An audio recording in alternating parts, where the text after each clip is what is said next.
Welcome back to another episode of Prac Plays. Today we're going to be painting some U.S. airborne figures from World War II. Specifically, we're going to paint the M42 uniform, which would have been appropriate for D-Day and the Normandy campaign.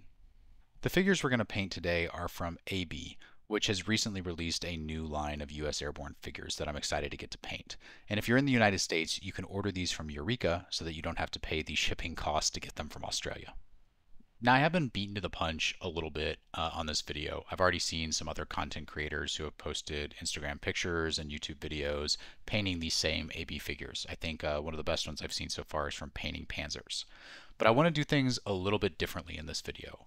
In those videos, in the content I've seen, they're showing you how to paint highly detailed, excellent looking figures. But I don't think that that's what most people are looking for in this hobby. Instead, in this hobby, I think most people prefer the gaming over the painting part. And so what they're looking for is a quick and easy way to get a lot of figures onto the tabletop, which, while they may not look excellent, look decent. And that's what I'm going to try to show you how to do in this video. So with that said, let's get started. As you can see, I've already got these figures primed. I used a Wraithbone primer from Citadel or Games Workshop, but any white or off-white primer will do. Now, I really like the Wraithbone primer from Citadel, especially if you're going to use contrast or speed paints. But one quick tip here. If you live in a place that's hot and humid, don't spray it when it's hot and humid outside, because it will leave a little dusty effect, which you may be able to see here on some of the legs of the figures. It's annoying, but it's a mistake I've made before, and one that I hope I don't make again. Once you've got your figures primed, the next thing will be to start on the base of the uniform. Fortunately for us, the American paratroopers at this time wore a ton of khaki. So we're going to start by painting basically the whole model except for the boots and the pistol holster with a skeleton horde contrast paint. Now, one quick note on my paint recommendations. I have contrast paints from Games Workshop, and I also have speed paints from the Army Painter. And if I recommend one or the other for a particular color, this is not me telling you you need to go out and buy that specific paint. If you're already using one set, both companies basically make the same colors, they just give them different names. So you'll just need to find the color in whatever set you use that matches the color I recommend here. Once that skeleton horde dries, we're going to go over all the webbing that you just painted with the skeleton horde with a plague bearer flesh contrast paint. This is going to add a dull green effect to all the webbing, helping it to stand out from the khaki uniform and giving it that faded look that you often see in World War II uniforms. After painting the webbing, we'll use hardened leather speed paint for the boots, pistol holders, and any other leather parts of the model that you see. Once that's dry, use a dark wood speed paint or any other dark brown that you have to paint the gun stocks, the shovel handles, the knife handles, and any other wooden parts of the model. To finish off the guns, you're going to use a Black Templar's contrast paint to paint metal parts of the weapons.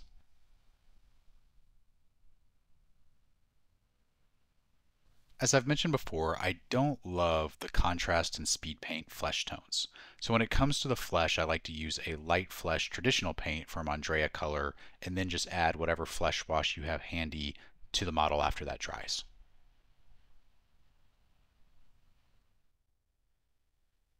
Once that dries, we're going to paint the helmet and any other parts of the model that should be green with an olive drab paint. Now, there's a ton of manufacturers who make olive drab. I use one from Vallejo.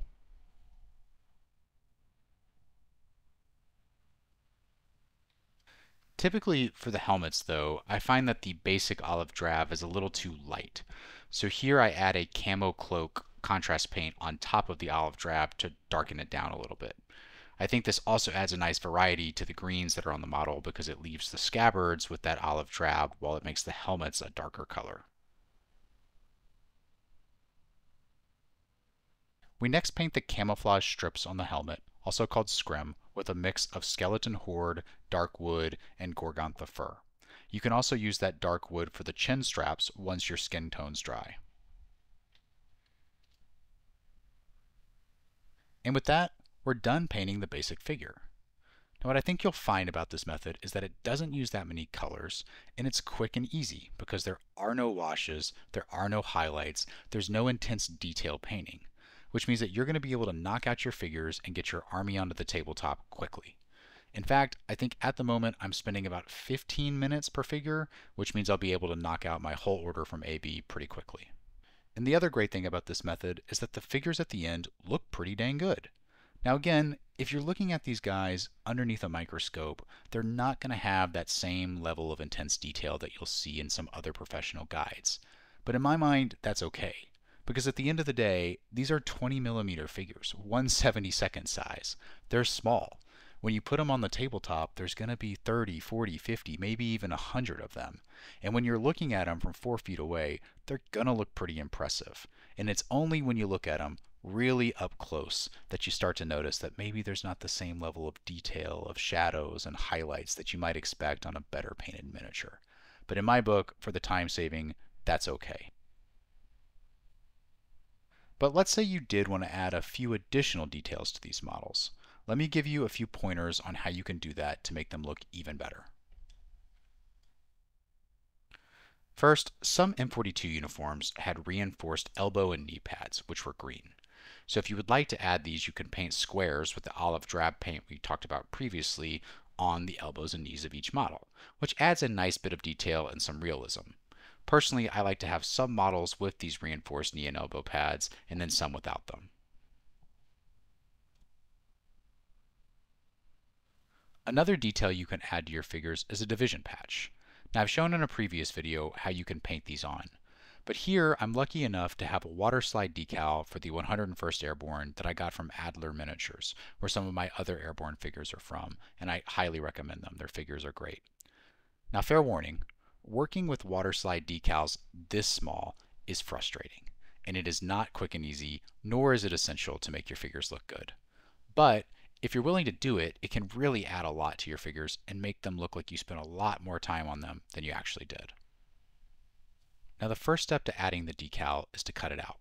You'll need a hobby knife or some manicure scissors, and you're going to want to cut it as close to the decal as possible without actually cutting the decal itself. Once the decals are cut out, you're going to use a brush and put some water on each decal to soften them up. Once they're softened, you can use tweezers or your hobby knife to slowly slide the decal from the piece of paper that it's attached to the model's shoulder. At this point, the decal should barely be hanging onto the model.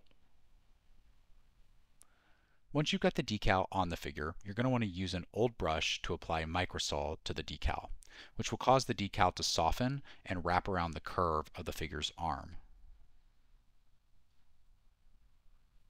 Once the decal is where you want it, let the microsol dry, and when it's done, add microset, which will seal the decal in place.